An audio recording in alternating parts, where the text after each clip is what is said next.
बहुत समय पहले की बात है। एक नगर में एक प्रतापी राजा राज्य करता था, जिसकी न्यायप्रियता और पराक्रम की दूर दूर तक प्रशंसा होती थी। राजा का एक मंत्री था जो अत्यंत बुद्धिमान और निष्ठावान था। राजा और मंत्री दोनों के एक एक पुत्र थे और जैसे उनके पिता आपस में विश्वास के सूत्र में बंधे थे, वैसे ही राजकुमार और मंत्री कुमार भी घनिष्ठ मित्र थे।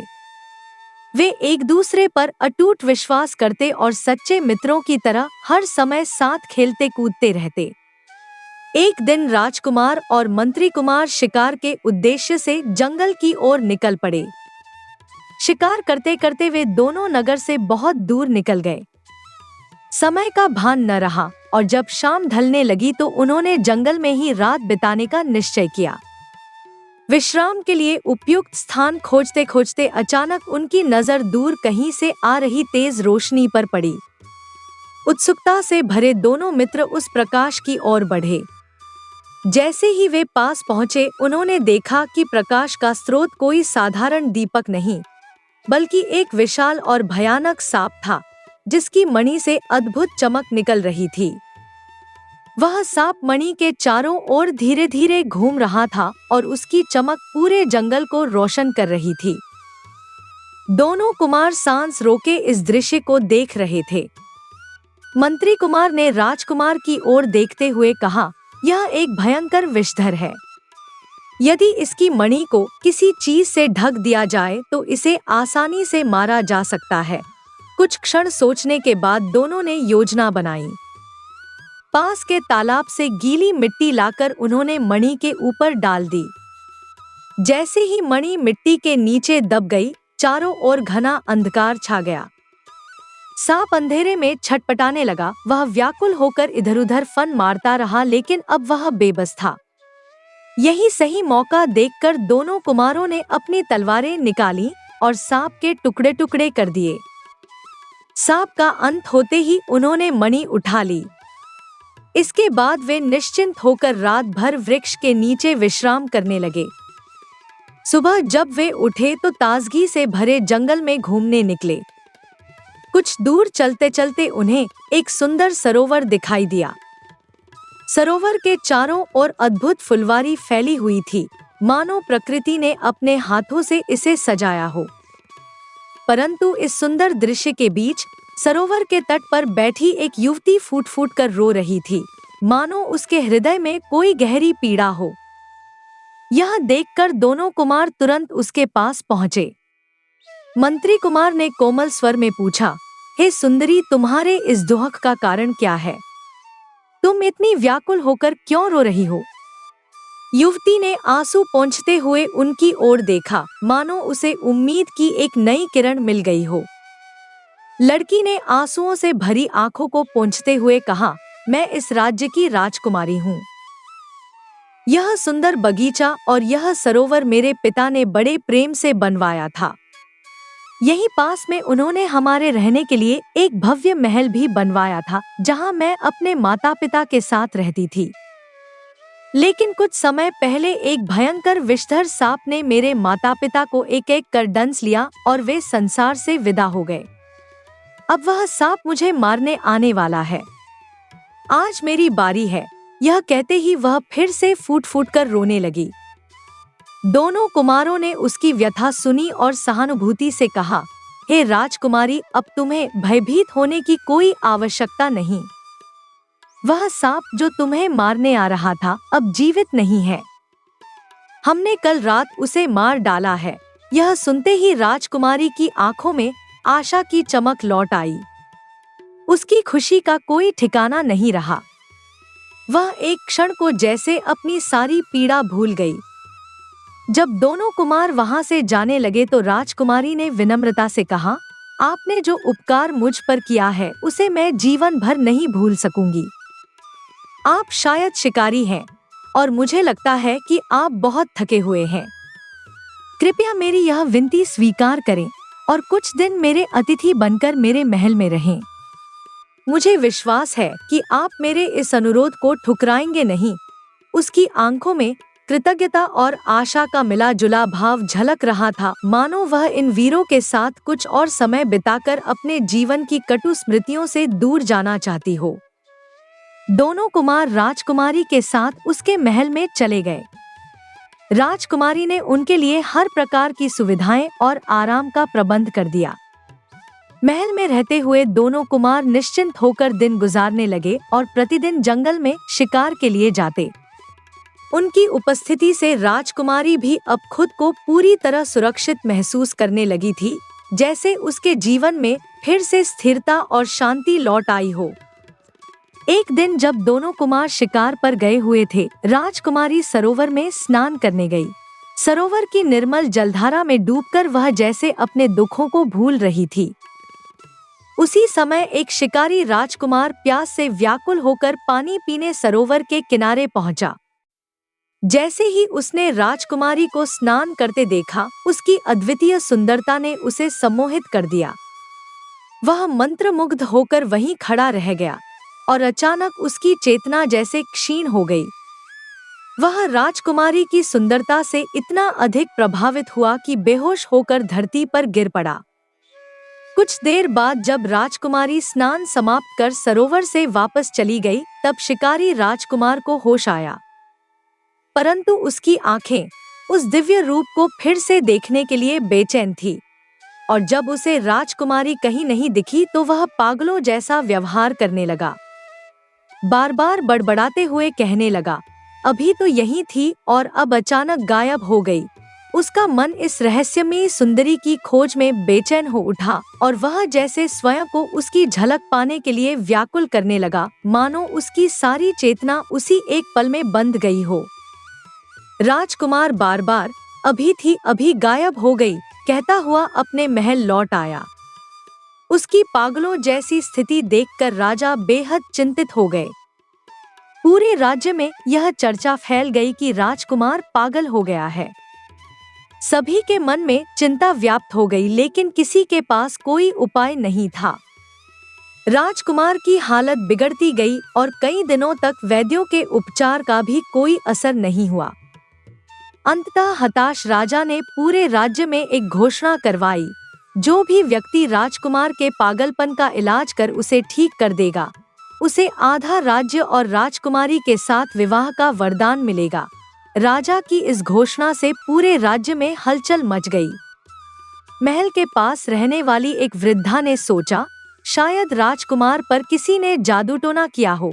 यह सोचकर वह राजा के पास पहुंची और निवेदन किया, महाराज, मैं राजकुमार का पागलपन दूर करने की कोशिश करूंगी, पर इसके लिए मुझे उन सिपाहियों की आवश्यकता होगी जो राजकुमार के साथ शिकार पर गए थे।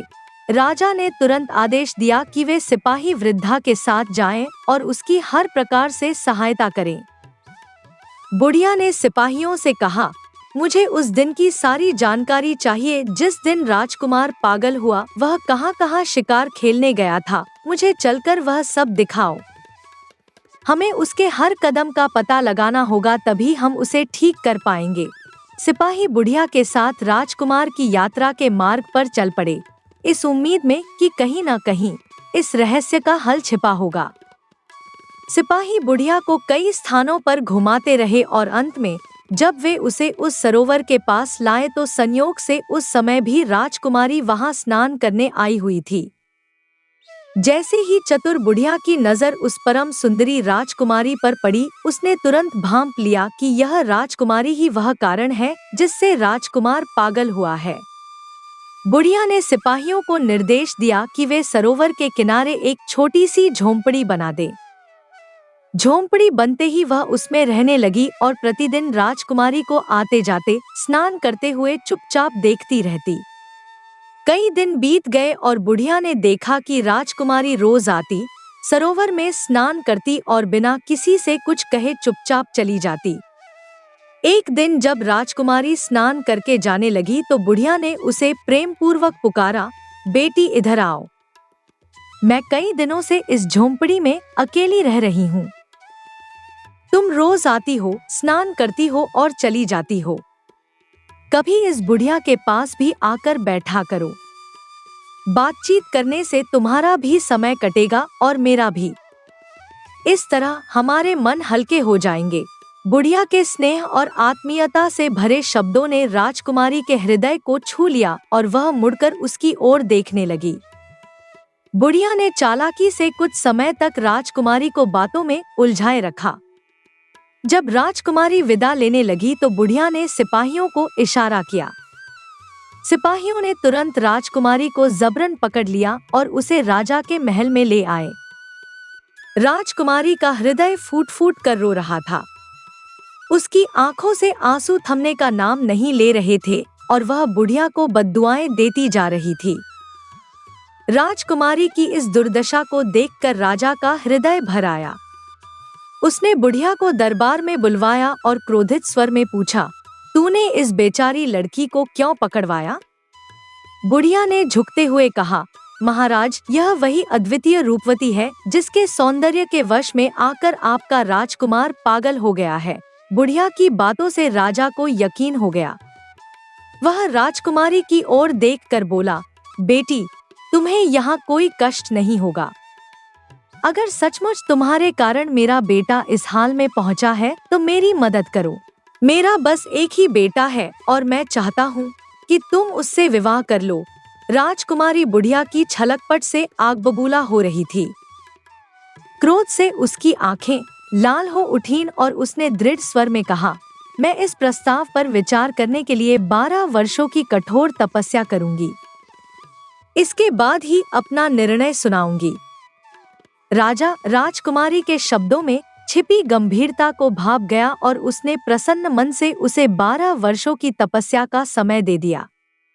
जैसे ही राजकुमार को यह ज्ञात हुआ कि राजकुमारी महल में ही रहकर तपस्या करेगी तो उसके मन का सारा भटकाव और पागलपन पल भर में छूमंतर हो गया। उसकी आंखों में फिर से वही चेतना लौट आई जो कभी खो गई थी। इस बीच राजकुमार और मंत्री कुमार जब शिकार से लौटे तो उन्हें यह हृदय विदारक समाचार मिला कि राजकुमारी सुबह से कहीं गायब है। यह सुनकर राजकुमार का दिल टूट सा गया और उसकी आंखें पीड़ा से भर उठीं। अपने दुख को समेटते हुए उसने सोच विचार किया। तभी मंत्री कुमार ने उसके कंधे पर हाथ रखते हुए कहा, आप चिंता न करें राजकुमार, मैं हर संभव प्रयास करूंगा और राजकुमारी को ढूंढ निकालूंगा। उसी दिन से मंत्री कुमार ने दिन रात एक कर दिए। वह दूर दूर तक भटकता रहा, अनगिनत नगरों और गांवों में जाकर राजकुमारी की खोज करता रहा। समय बीतता गया पर राजकुमारी का कहीं कोई सुराग नहीं मिला। आखिरकार एक दिन लगातार खोजते खोजते मंत्री कुमार उसी राज्य में पहुंच गया जहां राजकुमारी को बंदी बनाकर लाया गया था। वह जिस भी नगर में जाता वहां के राजा, रानी, राजकुमार और राजकुमारियों के बारे में गहराई से पूछताछ करता। उसी तरह इस राज्य में भी पहुंचकर उसने एक नगरवासी से पूछा, क्यों भाई, इस नगर का राजा कैसा है? नगरवासी ने गहरी सांस लेते हुए कहा, राजा तो बड़ा न्यायप्रिय और भला है, लेकिन इन दिनों वह भारी मुसीबत में फंसा हुआ है। मंत्री कुमार ने उत्सुकता से पूछा, कैसी मुसीबत भाई? नगरवासी ने कुछ सोचते हुए कहा, बात यह है कि राजा का राजकुमार कुछ दिन पहले जंगल में शिकार खेलने गया था। वहां उसने किसी अपूर्व सुंदरी को देखा और उसके सौंदर्य के प्रभाव से मूर्छित हो गया। तभी से वह पागल हो गया है। राजा ने राजकुमार के पागलपन को दूर करने के लिए ऐलान किया कि जो भी उसे ठीक करेगा उसे आधा राज्य और राजकुमारी का हाथ सौंप देगा। एक बुढ़िया ने उस सुंदरी को पकड़कर राजा के सामने पेश किया है। अब राजा ने निर्णय लिया है कि वह आधा राज्य बुढ़िया को देगा और उसके बेटे के साथ अपनी बेटी का विवाह कराएगा। मंत्री कुमार ने यह सुनकर गंभीरता से सोचा। उसकी आंखों में उम्मीद की चमक लौट आई। मंत्री कुमार ने आगे पूछा, तो क्या उस सुंदरी का विवाह राजकुमार से हो गया? नगरवासी ने सिर हिलाते हुए कहा, नहीं, विवाह अभी नहीं हुआ है। वह सुंदरी पिछले 12 वर्षों से तपस्या कर रही है। अब बस कुछ ही दिन शेष हैं, फिर वह अपना निर्णय राजा को बताएगी।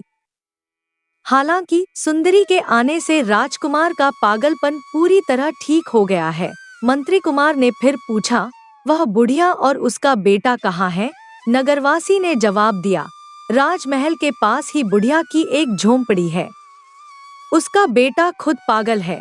3-4 साल में कभी इधर उधर भटकता हुआ भीख मांगते हुए लौट आता है। राजा ने एक बार वचन दे दिया है, इसलिए अब वह अपनी बेटी की शादी उसी पागल से कराएगा। मंत्री कुमार ने उस नगरवासी से बुढ़िया और उसके पागल बेटे का पूरा हालचाल और उनकी सूरत शक्ल का बारीकी से पता कर लिया। जब सारी जानकारी मिल गई तो वह तेजी से वापस लौटकर राजकुमार के पास गया और उसे सारी बात विस्तार से सुनाई। राजकुमार को थोड़ा धैर्य बंधाकर मंत्री कुमार ने एक योजना बनाई। रास्ते में ही उसने बुढ़िया के पागल बेटे का वेश धारण कर लिया।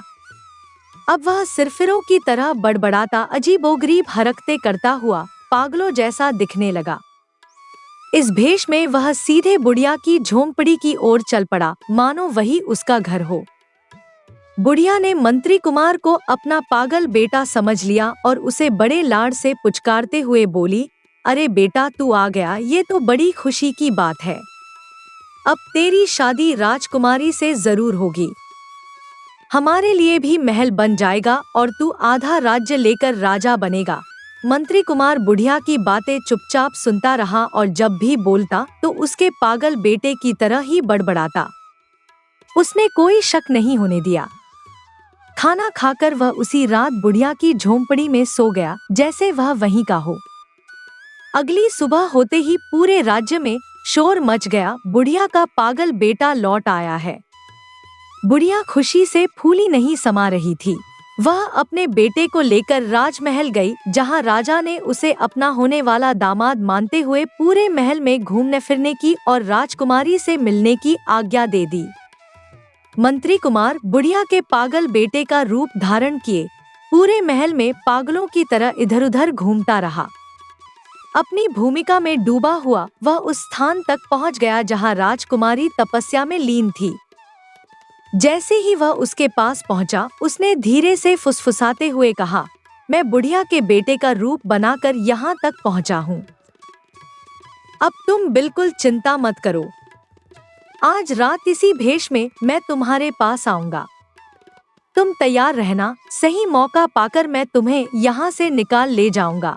राजकुमारी ने तुरंत मंत्री कुमार को पहचान लिया और खुशी से उसकी आंखों में चमक आ गई। उसने मुस्कुराते हुए कहा, मैं पूरी तरह तैयार हूँ। मेरी 12 वर्षों की तपस्या आज साकार हुई है। अब मुझे किसी चीज की चिंता नहीं है। मंत्री कुमार ने राजकुमारी से बात करके सिर झुकाया और फिर पागलों की तरह इधर उधर बड़बड़ाते हुए वापस बुढ़िया की झोंपड़ी में लौट गया।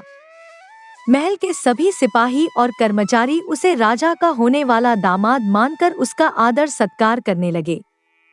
रात होते ही जब महल के सारे कर्मचारी और पहरेदार गहरी नींद में सो गए, तो मंत्री कुमार बुढ़िया के बेटे के वेश में पागलों जैसा अभिनय करते हुए महल के चारों ओर घूमने लगा। कोई भी सिपाही उसे रोकने का साहस नहीं करता, क्योंकि सब उसे राजा का दामाद समझते थे।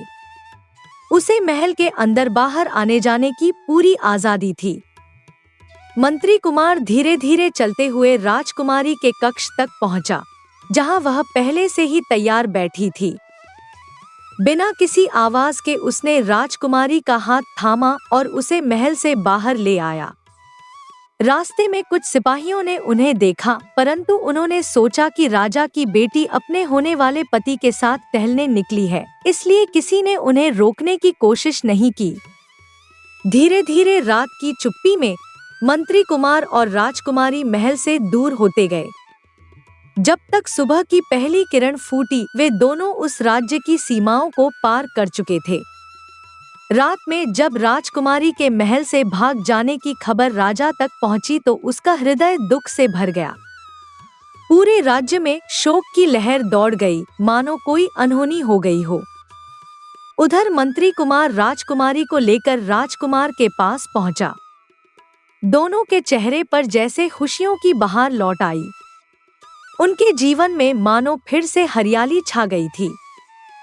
मंत्री कुमार ने दोनों से कहा, तुम दोनों एक दूसरे को पहले से चाहते हो, इसलिए अब तुम्हें विवाह कर लेना चाहिए।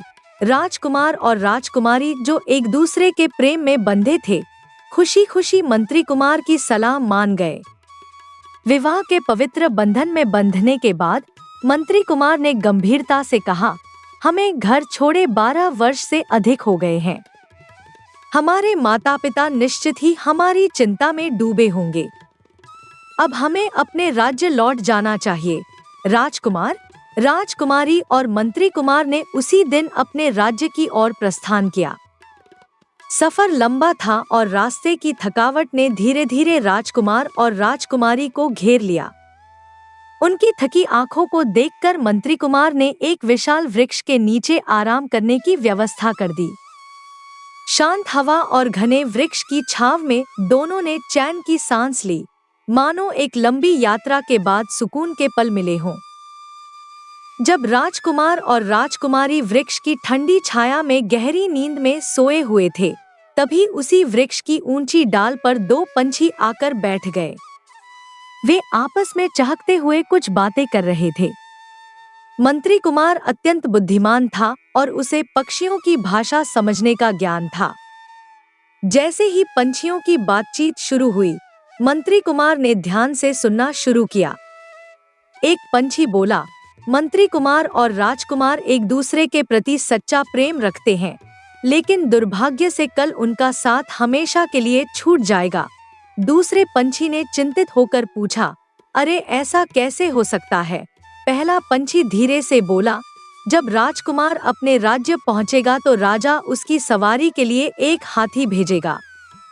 जैसे ही राजकुमार उस हाथी पर चढ़कर महल की ओर जाएगा, हाथी उसे जमीन पर पटककर मार डालेगा। दूसरे पंछी ने गहरी सांस लेते हुए कहा, यह तो बहुत दुखद घटना होगी। क्या किसी तरह राजकुमार की जान बचाई नहीं जा सकती? पहला पंछी बोला, अगर राजकुमार को हाथी की जगह घोड़े की सवारी दी जाए तो उसके प्राण इस खतरे से तो बच जाएंगे। लेकिन जब वह महल के फाटक तक पहुंचेगा, तब महल का फाटक अचानक टूटकर उसके सिर पर गिर पड़ेगा और उसकी मृत्यु वहीं हो जाएगी। मंत्री कुमार पंछियों की इस रहस्यमयी वार्ता को सुनकर चिंता में डूब गया, पर उसकी बुद्धिमानी उसे इस संकट से निपटने का उपाय खोजने के लिए प्रेरित करने लगी। दूसरे पंछी ने दुख भरे स्वर में कहा, यह भी अत्यंत दुखद है। क्या राजकुमार के प्राण वहां भी किसी प्रकार से बचाए नहीं जा सकते? पहला पंछी धीरे से बोला, यदि महल के फाटक को पहले ही गिरा दिया जाए तो वहां भी राजकुमार की मृत्यु का खतरा टल जाएगा, लेकिन इसके बाद आधी रात को एक विषधर सर्प उसे डंस लेगा, जिससे राजकुमार की मृत्यु निश्चित हो जाएगी। दूसरे पंछी ने चौंक कर पूछा, क्या इस सर्प से भी किसी प्रकार राजकुमार की रक्षा नहीं की जा सकती? पहला पंछी गंभीर स्वर में बोला, अगर कोई सर्प को मार दे तो राजकुमार बच जाएगा, लेकिन इस भयानक रहस्य को जानने वाला यदि किसी से इन बातों का जिक्र करेगा तो वह स्वयं पत्थर का हो जाएगा। दूसरे पंछी ने चिंतित होकर पूछा, तो क्या वह पत्थर फिर कभी मनुष्य बन सकेगा?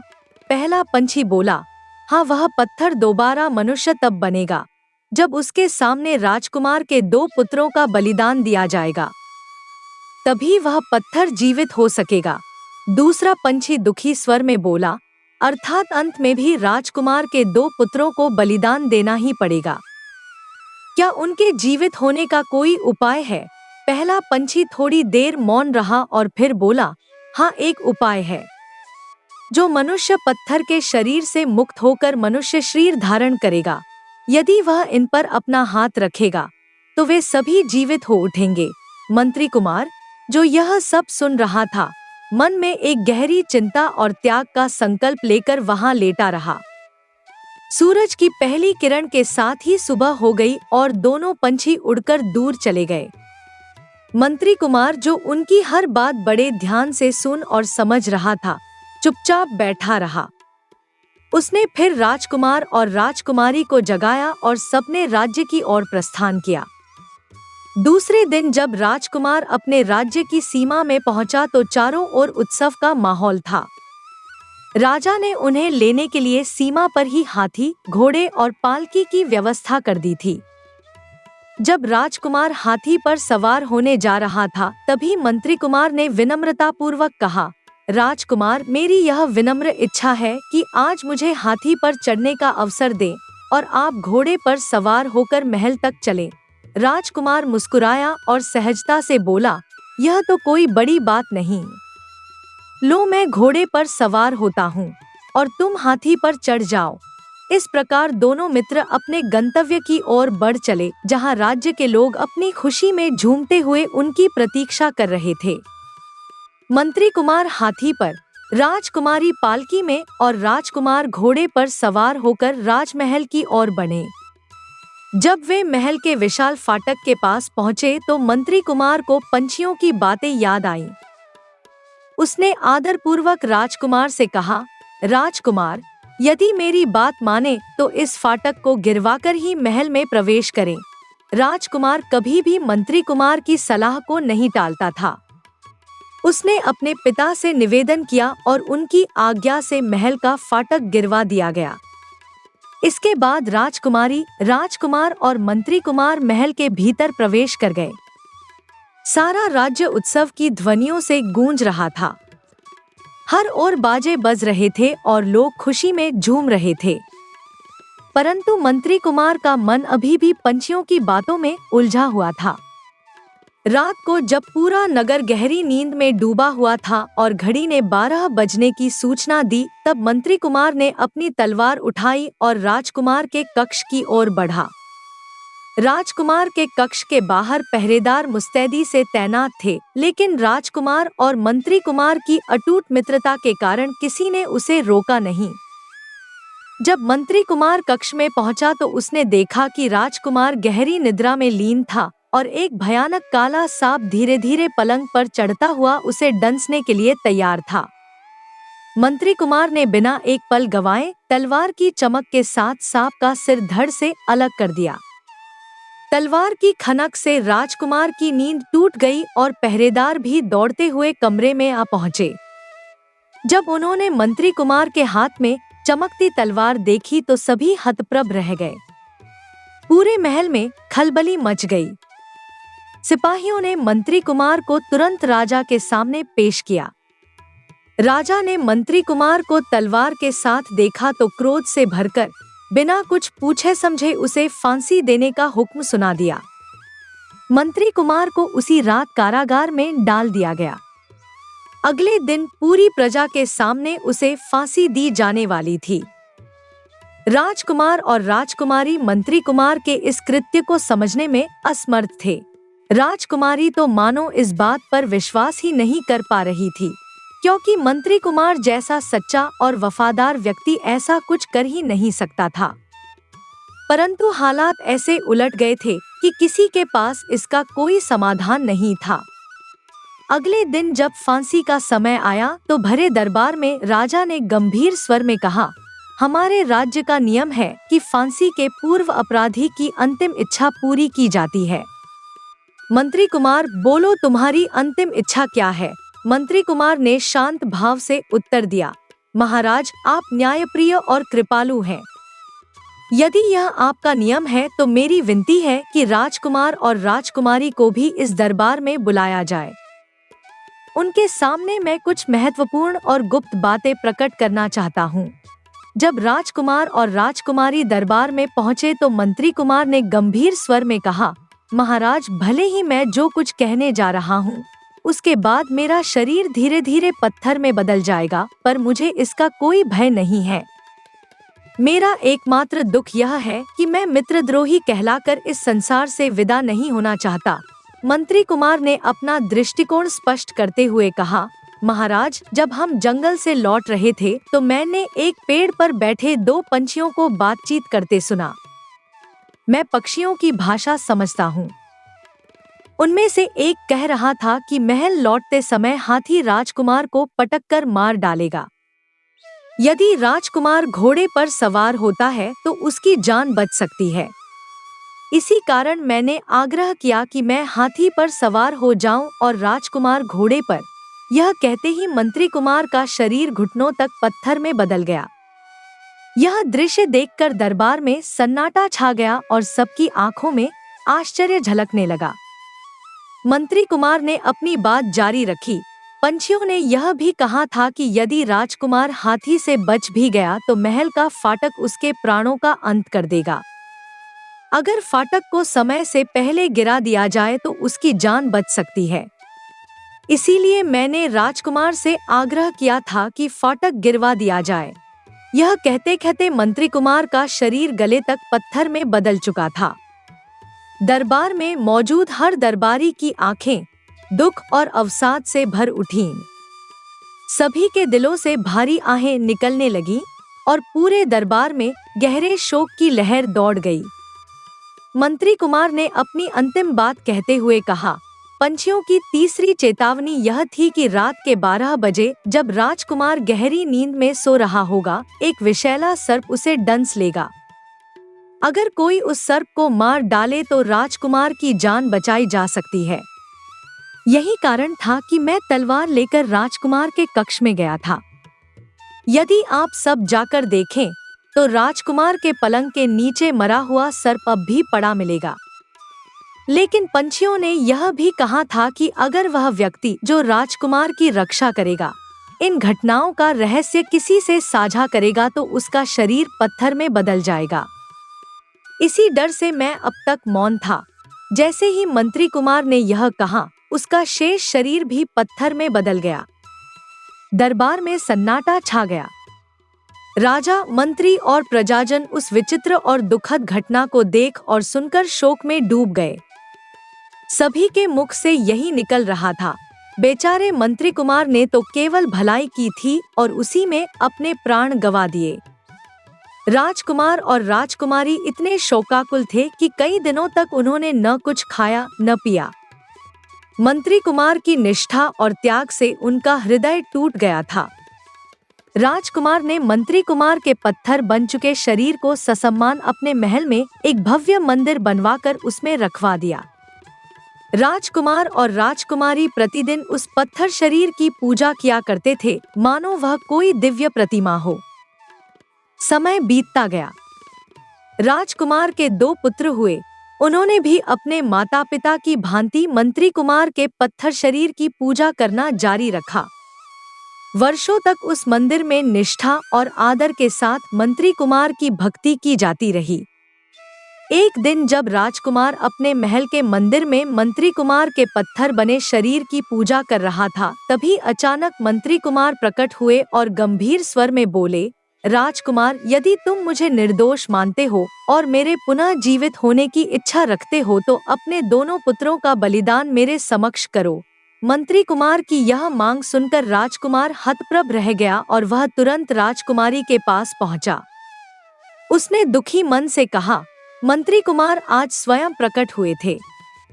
उन्होंने कहा है कि अगर हम उन्हें निर्दोष मानते हैं और उन्हें फिर से जीवित देखना चाहते हैं तो हमें अपने दोनों पुत्रों का उनके सामने बलिदान देना होगा। इस पर तुम्हारा क्या विचार है? राजकुमारी ने अपने आंसू पोंछते हुए साहसिक स्वर में उत्तर दिया, मंत्री कुमार ने हमारे प्राणों की रक्षा की है। उनके बलिदान से ही हम आज जीवित हैं।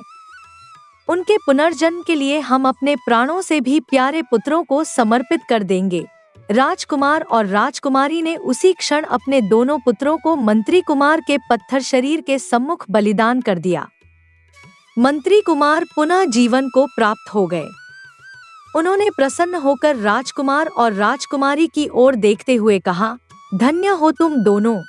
फिर अपनी दिव्य शक्ति से उन्होंने अपने हाथों का स्पर्श करके राजकुमार और राजकुमारी के दोनों पुत्रों को भी जीवित कर दिया। अपने सामने मंत्री कुमार को पुनः जीवित और अपने पुत्रों को सकुशल देखकर राजकुमार और राजकुमारी का हृदय आनंद से भर उठा। सारा राज्य इस अद्भुत घटना की प्रशंसा करने लगा। मंत्री कुमार की वीरता, निष्ठा और त्याग की कहानियां दूर दूर तक फैल गईं और वे सदा के लिए अमर हो गए। अगली कहानी।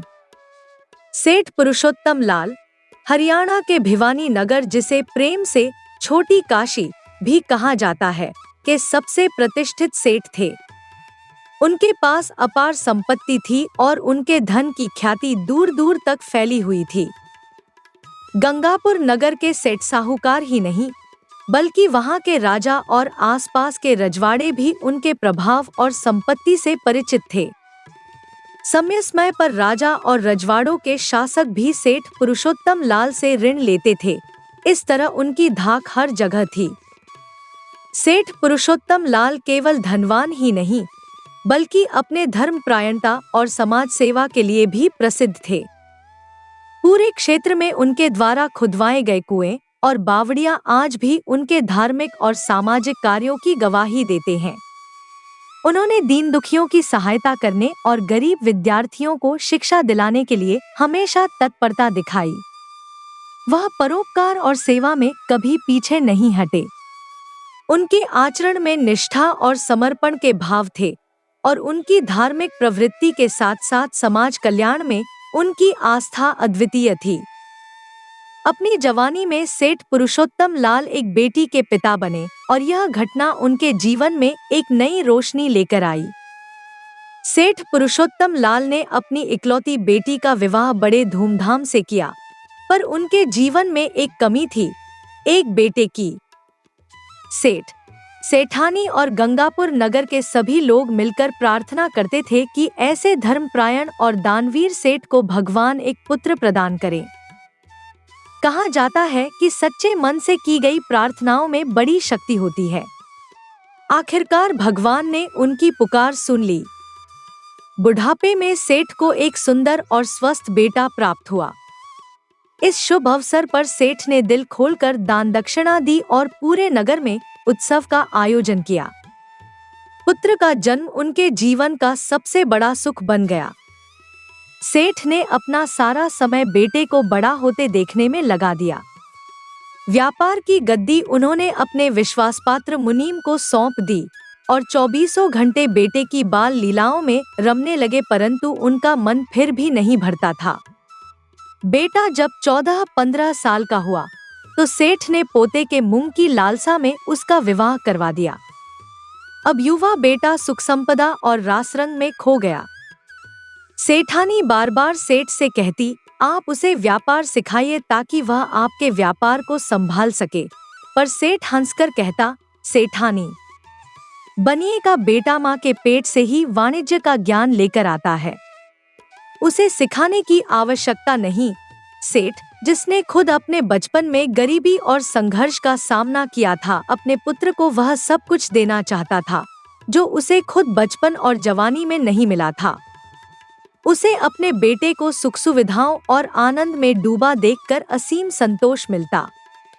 लेकिन जैसा कि जीवन की अनिवार्यता है, सुख के साथ दुख की छाया भी चलती है। किस्मत की चाल कोई नहीं समझ सकता और वक्त का दस्तूर है कि वह रंग में भंग डालता ही है। एक दिन अचानक सेठ को दिल का दौरा पड़ा। नगर के प्रसिद्ध राजवैद्य दवादारों में जुट गए और पंडित पुरोहित जप जाप और दान पुण्य करवाने लगे, परंतु सेठ की हालत में कोई सुधार नहीं हुआ और सभी ने धीरे धीरे उम्मीद छोड़ दी। अब सेठ खुद भी समझ गए थे कि मृत्यु उनके निकट आ चुकी है, परंतु अब उन्हें अपने बेटे के भविष्य की चिंता सताने लगी। सेठ पुरुषोत्तम लाल ने बिस्तर पर लेटे-लेटे अपनी मृत्यु को समीप आते देखा तो उनके मन में एक गहरी पीड़ा उठी। उन्होंने अपने इकलौते पुत्र को व्यापार के गुर सिखाने में लापरवाही बरती थी और अब उन्हें इस गलती का भान हो रहा था। मगर अब समय बहुत कम था। जीवन की अंतिम घड़ियां पास थी। उन्होंने अपने पुत्र को अपने पास बुलाया, उसकी आंखों में देखते हुए गंभीर स्वर में कहा, बेटा, मेरे पास अब अधिक समय नहीं है, मगर मैं तुम्हें 3 बातें बताना चाहता हूँ जो तुम्हारे जीवन और व्यापार में तुम्हारा मार्गदर्शन करेंगी। इन्हें कभी मत भूलना और इन पर अमल करोगे तो तुम्हें कभी किसी संकट का सामना नहीं करना पड़ेगा। पुत्र ध्यान से सुनने लगा। तब सेठ ने धीमी परंतु दृढ़ आवाज में उसे 3 बातें बताईं। पहला, घर से दुकान तक हमेशा छाम जाना, कभी धूप में मत आना जाना। दूसरा, यदि किसी को उधार दो तो उसे कभी वापस मत मांगना। और तीसरा, यदि कभी धन की कमी पड़ जाए तो गंगा और यमुना के बीच खुदाई करना, वहां तुम्हें समुचित धन मिलेगा। यह कहकर सेठ पुरुषोत्तम ने अपनी अंतिम सांस ली।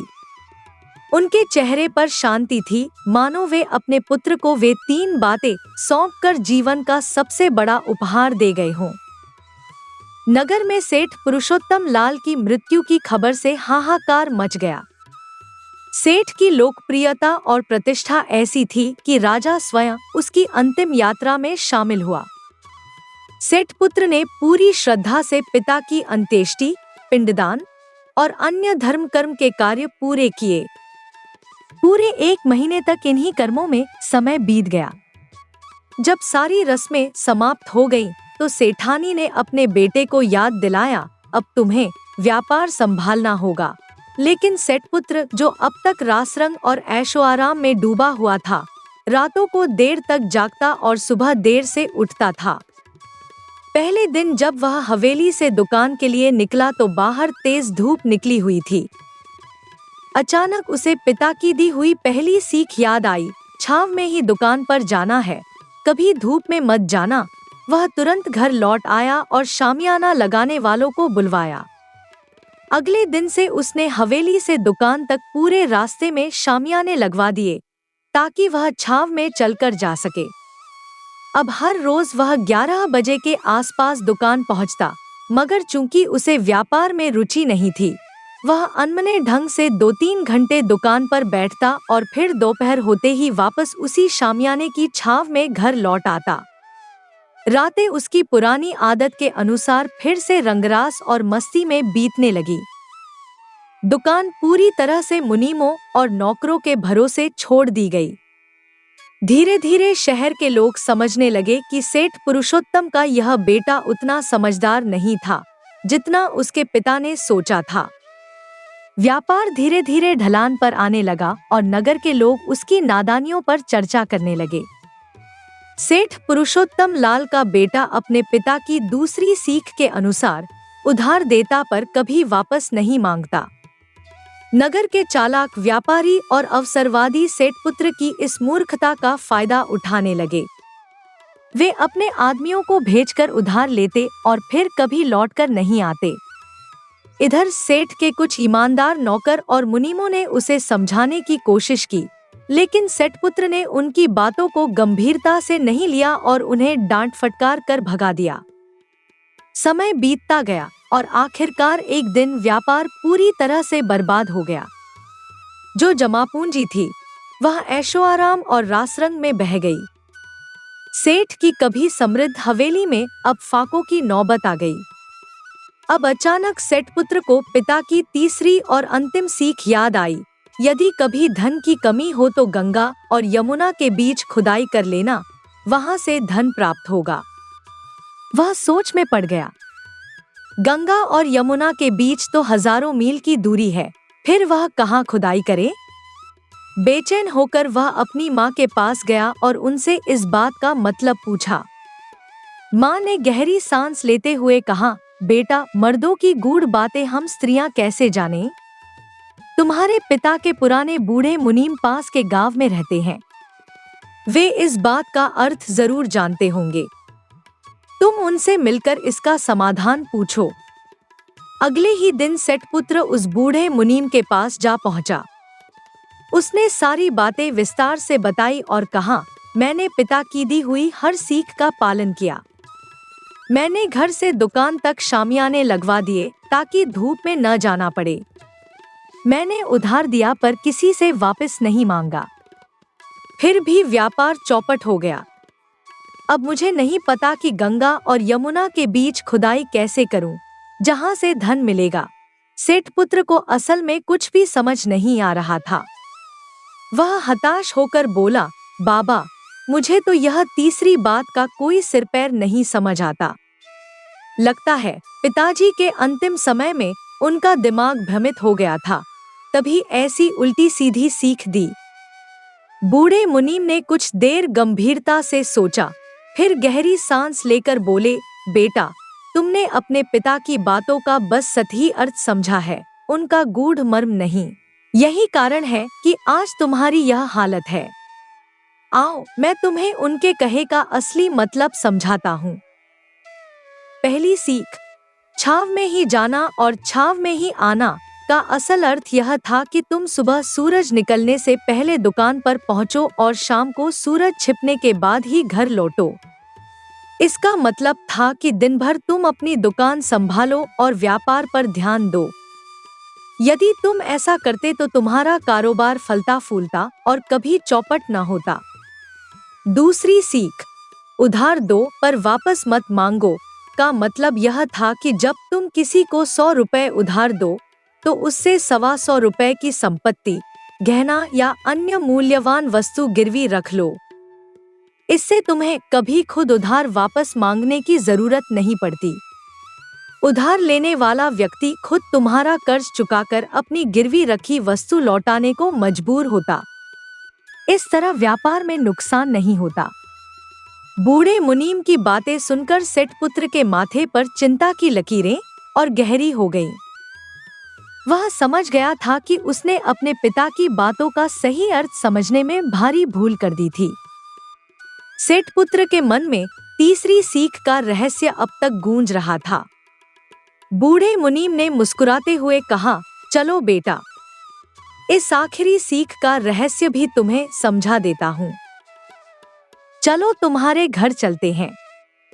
सेठ पुत्र सम्मानपूर्वक मुनीम को अपने घर लेकर आया। मुनीम सीधे गौशाला में गए और 2 खूंटों की ओर इशारा करते हुए बोले, देखो ये खूंटे। तुम्हारे पिता की 2 प्रिय गायें थी जिनका नाम गंगा और यमुना था। वे इन्हीं खूंटों से बंधी रहती थी। जब तुम्हारे पिता ने कहा था कि गंगा और यमुना के बीच खुदाई करना, तो उनका मतलब था कि इन दोनों खूंटों के बीच की धरती को खोदना। सेठ पुत्र को जैसे कोई दिव्य दृष्टि मिल गई। उसने उसी स्थान पर खुदाई शुरू की। कुछ ही देर में वहां से एक कलश निकला जो हीरे जवाहरात और सोने से भरा हुआ था। उसकी आंखों में आश्चर्य और राहत का भाव था। अब सेठ पुत्र को अपने पिता की सभी सीखें पूरी तरह समझ आ चुकी थी। उसने उस धन से व्यापार फिर से खड़ा किया। अब वह सूरज निकलने से पहले दुकान पर पहुंचता और सूर्यास्त के बाद ही घर लौटता। वह उधार भी देता, मगर पिता की सीख के अनुसार गिरवी रखकर। सेठ पुत्र ने बूढ़े मुनीम को पिता समान मानकर उनकी सलाह से व्यापार किया और जल्दी ही उसका कारोबार पहले से भी ज्यादा फलने फूलने लगा। कहते हैं कि सेठ पुत्र ने भी अपने धन का बड़ा हिस्सा भविष्य की पीढ़ियों के लिए गंगा यमुना के बीच सुरक्षित गाड़ दिया, ठीक जैसे उसके पिता ने किया था। यह कहानी हमें सिखाती है कि किसी भी बात को गहराई से समझकर, सोच समझकर अमल करना चाहिए, न कि सतही रूप से। अगली कहानी बहुत पुराने समय की बात है। एक बहुत ही गरीब आदमी था। उसको एक ही बेटा था, पर वह अपनी गरीबी के कारण अपने इकलौते बेटे का भी पेट नहीं भर पाता था। अपने पिता की गरीबी से तंग आकर एक दिन उसका बेटा उससे बोला, मेरे प्यारे पिताजी, इस गरीबी में आपको अपना पेट भरना ही इतना मुश्किल हो रहा है। मैं आपके लिए बोझ बन गया हूँ। क्यों ना मैं खुद ही बाहर जाकर अपनी रोटी कमाऊं, क्योंकि इस छोटे से गांव में कोई भी काम मिलना संभव नहीं है। अपने बेटे को देने के लिए गरीब पिता के पास आशीर्वाद के सिवाय कुछ भी नहीं था। माता पिता ने भारी मन से अपने बेटे को विदाई दी। वह लड़का अपने भाग्य को आजमाने गांव से शहर की ओर चल दिया। शहर पहुंचने पर उसे पता लगा कि उनके राजा की किसी और राजा के साथ लड़ाई चल रही है और राजा को स्वस्थ नौजवानों को अपनी सेना के लिए जरूरत है। वह लड़का भी बिना कुछ सोचे समझे झट से राजा की सेना में भर्ती हो गया। शत्रु राजा की सेना बहुत ही शक्तिशाली थी। उसकी सेना के सामने इस लड़के के राजा वाली सेना का टिकना बहुत ही कठिन हो रहा था। इनका सेनापति सबको साहस बंधा रहा था, पर बहुत सारे सिपाही अपनी जान बचाकर भागने लगे थे। इस बहादुर लड़के ने जिंदगी को बहुत ही करीब से देखा था। गरीबी की जिंदगी जीने से तो लड़ते लड़ते मरना ज्यादा अच्छा है, यह सोचकर उसने पीठ दिखाकर भागने वाले सभी सिपाहियों को शत्रु का बहादुरी से सामना करने के लिए उकसाया। तो भाग रहे सिपाही भी वापस आ गए और अपनी मातृभूमि की रक्षा के लिए जी-जान से लड़ने लगे। अंत में शत्रु की सेना को मैदान छोड़कर भागना पड़ा। बूढ़े सेनापति ने राजा से इस लड़के की बहादुरी की बहुत प्रशंसा की। उसे बहुत सारा धन इनाम में दिया गया और साथ ही अपने राज्य में ऊंचे पद पर रख लिया गया। अब वह लड़का राजदरबार और राजमहल का एक हिस्सा बन गया। राजा को एक बेटी थी जो बहुत ही सुंदर थी, पर अभी तक उसे उसकी पसंद का कोई भी युवक नहीं मिला था, क्योंकि उसने कसम खाई थी कि वह उसी युवक से शादी करेगी जो उसे इतना अधिक प्यार करेगा कि उसके मरने पर उसी की कब्र में साथ साथ दफन हो जाएगा। और अगर उसका पति पहले मरता है तो वह भी उसी के साथ उसकी कब्र में दफन हो जाएगी, क्योंकि पति की मृत्यु के बाद उसके जीवन का कोई महत्व ही नहीं रह जाएगा। राजकुमारी की यह बेहुदी सी कसम किसी भी युवक को पसंद नहीं थी। इसी वजह से उस राज्य का कोई भी युवक उस राजकुमारी से विवाह करने का इच्छुक नहीं था। पर इस गरीब लड़के को राजकुमारी से पहली नजर में प्यार हो गया था। वह किसी भी हालत में उससे शादी करने के लिए तैयार था। राजा ने उसे बहुत समझाया कि यह सब उसके बस की बात नहीं है। जीते जी किसी और के साथ उसकी कब्र में बंद रहना इतना आसान नहीं है। शादी के लिए हाँ करने से पहले उसे अच्छी तरह सोच विचार कर लेना चाहिए। ऐसा न हो कि बाद में अपना वचन न पूरा कर सके। अगर वह अपना वचन नहीं निभाएगा तो उसे मौत के घाट उतार दिया जाएगा। पर वह लड़का अपनी बात पर डटा रहा।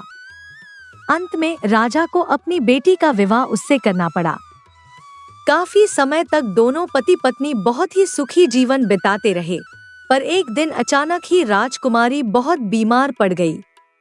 कोई भी डॉक्टर और उसकी दवा उस राजकुमारी को ठीक न कर सकी।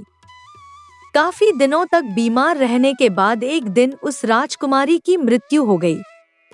अब तो उस लड़के को अपनी पत्नी के साथ ही उसकी कब्र में तब तक रहना था जब तक वह भूख से मर नहीं जाता।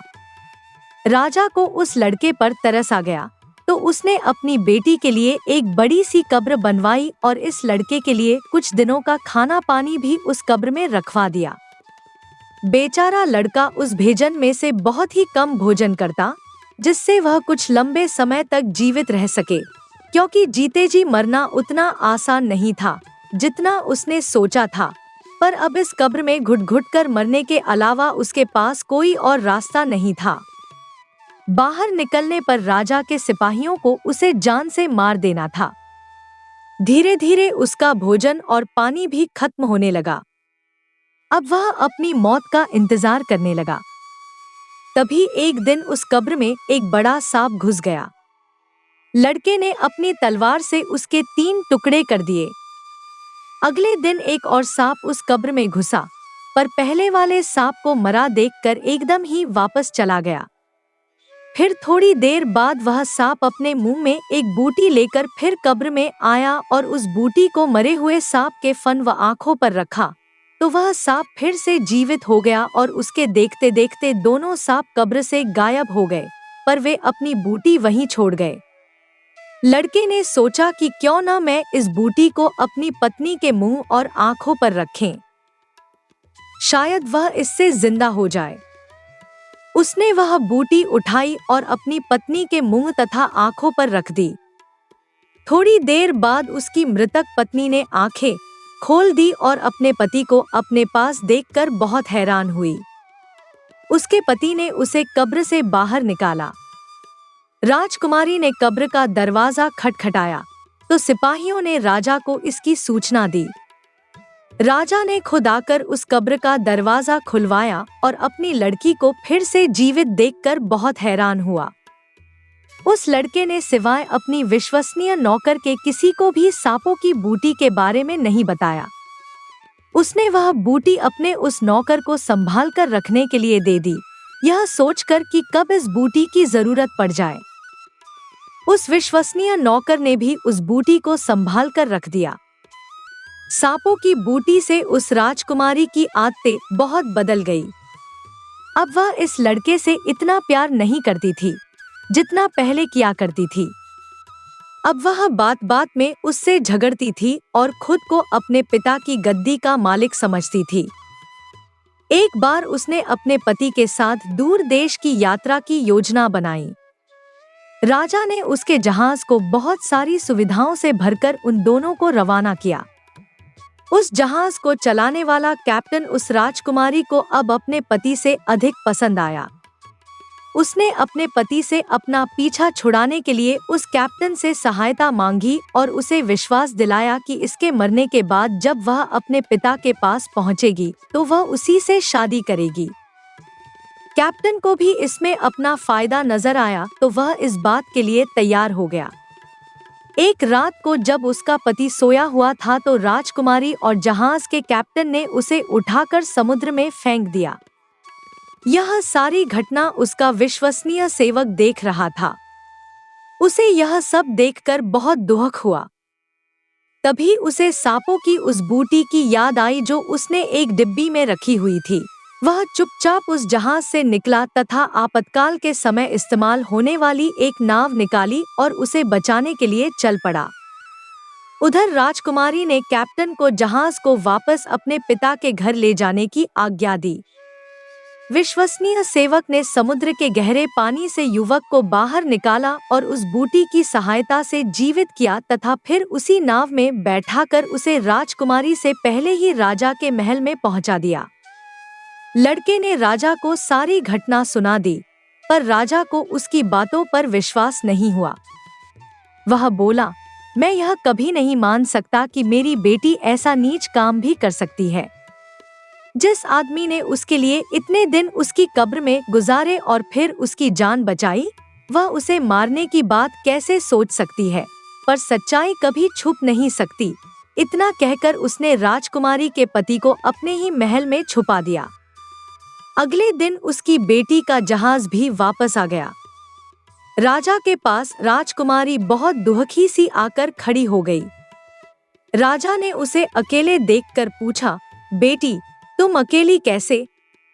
तुम्हारा पति कहाँ है? वह दुहक से रोती हुई बोली, क्या बतलाऊं पिताजी, रास्ते में मेरे पति की तबीयत बहुत खराब हो गई थी और इलाज के बगैर हम उसे नहीं बचा सके। आज अगर यह जहाज का कैप्टन मेरे साथ नहीं होता तो ईश्वर जाने मेरा क्या हाल होता। राजा अपनी बेटी की झूठी कहानी चुपचाप सुनता रहा। फिर थोड़ी देर बाद उसने उसके पति को दरबार में बुलवाया। अपने पति को देखकर राजकुमारी हैरान रह गई। उसे तो जैसे सांप सूंघ गया। वह अपने पिता से अपने झूठ के लिए माफी मांगने लगी, पर पिता ने अपने सीधे साधे और सच्चे पति को धोखा देने के लिए अपनी बेटी को क्षमा नहीं किया। अगर कोई और उसके राज्य में ऐसा काम करता तो वह उसे जान से मरवा डालता, पर वह उसकी अपनी बेटी है, इसलिए उसने उसे एक टूटी हुई नाव में उस कैप्टन के साथ समुद्र में भिजवा दिया। राजकुमारी के रोने धोने पर राजा ने कोई ध्यान नहीं दिया और उन दोनों को मरने के लिए छोड़ दिया।